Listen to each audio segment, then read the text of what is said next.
नमस्कार, आप देख रहे हैं साक्षी लाइव टीवी। जुड़े रहिए देश दुनिया की छोटी बड़ी खबरों के साथ। आइए रुक करते हैं खबरों पर। बड़ी खबर आ रही है कन्नौज से।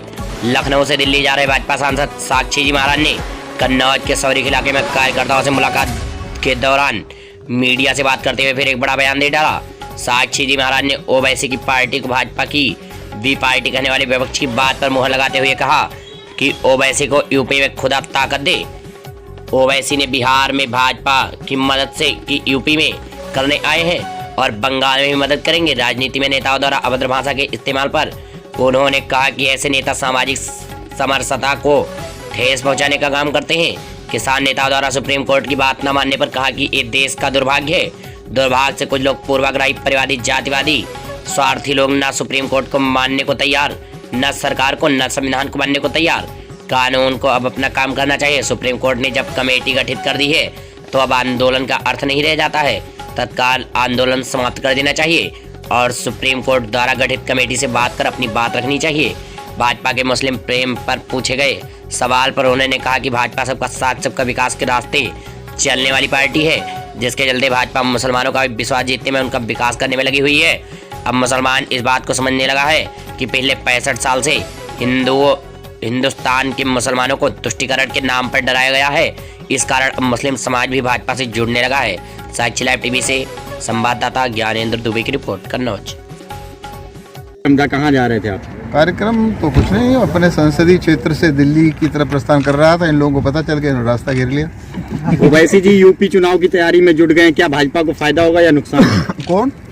ओवैसी जी जो आ गए हैं कल आजमगढ़ में, आज आजमगढ़ में कार्यक्रम कर रहे हैं। बड़ी मेहरबानी, उनको भगवान ताकत दे, ऊपर वाला खुदा उनका साथ दे। उन्होंने बिहार में भी हमारा सहयोग किया था, यूपी में भी करेंगे और बाद में पश्चिम बंगाल में भी करेंगे। आप नेता यूपी में स्कूल और अस्पताल देख रहे हैं और अभद्र भाषा का प्रयोग कर रहे हैं। लोकतंत्र में कितना ये सही है, कितना गलत है? अभद्र भाषा का सामाजिक जीवन में कोई स्थान नहीं होना चाहिए और जो लोग अभद्र भाषा का प्रयोग करते हैं, मुझे लगता है कहीं न कहीं वो सामाजिक समरसता को ठेस पहुंचाने का काम करते हैं। ठीक है साहब? किसान नेताओं ने सुप्रीम कोर्ट की बात मानने से इनकार कर दिया है, क्या कहना है? और सरकार का दुर्भाग्य है देश का।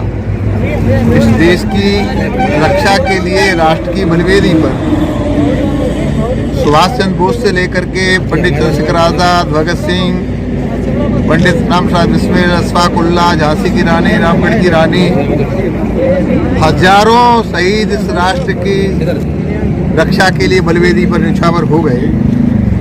लेकिन दुर्भाग्य से कुछ लोग पूर्वाग्रही, परिवारवादी, जातिवादी, स्वार्थी लोग न सुप्रीम कोर्ट को मानने के लिए तैयार हैं, न सरकार को मानने के लिए तैयार हैं, न संविधान को मानने के लिए तैयार हैं। मुझे लगता है कानून को इस संदर्भ में अपना काम करना चाहिए और जब सुप्रीम कोर्ट ने कमेटी घोषित कर दी तो आंदोलन का कोई अर्थ नहीं रह जाता है। तत्काल आंदोलन समाप्त होना चाहिए और जो कमेटी है उस कमेटी के सामने अपना तर्क प्रस्तुत करना चाहिए। जो निर्णय है उसका सबको सम्मान करना चाहिए। मैं सुप्रीम कोर्ट के आदेश का बहुत बहुत सम्मान करता हूँ। भाजपा का टारगेट इस समय अल्पसंख्यक मुसलमानों के ऊपर ज्यादा है। नहीं, भाजपा का टारगेट अल्पसंख्यकों पर नहीं है। भाजपा का टारगेट सबका साथ, सबका विकास, सबका विश्वास। भारतीय जनता पार्टी विश्व का सबसे बड़ा लोकतांत्रिक दल है, इसलिए हमारे भारत के भाग्य विधाता यशस्वी प्रधानमंत्री नरेंद्र भाई मोदी ने एक महामंत्र दिया है, सबका साथ, सबका विकास और सबका विश्वास। तो हम मुसलमानों का भी विश्वास जीतने में लगे, उनका विकास करने में लगे हुए हैं और मुझे लगता है मुसलमान इस बात को हृदय की गहराई से समझने लगा है। पिछले 65 साल तक हिंदुस्तान के मुसलमान को तुष्टीकरण के आधार पर केवल डराया गया। बीजेपी आ गई तो खा जाएगी, बीजेपी आ गई तो खा जाएगी। अरे हम लोग तो लहसुन प्याज नहीं खाते, मुसलमान को कैसे खाएंगे? तो मुझे लगता है कि आज मुसलमान की समझ में आ गया कि वास्तव में हमारी हितैषी पार्टी भारतीय जनता पार्टी है। तो बड़ी संख्या में मुसलमान धीरे धीरे भारतीय जनता पार्टी से जुड़ रहा है। सांसद साक्षी महाराज को कल एक फॉर्च्यूनर गिफ्ट की गई, विपक्ष चुटकियां ले रहा है, क्या कहना है?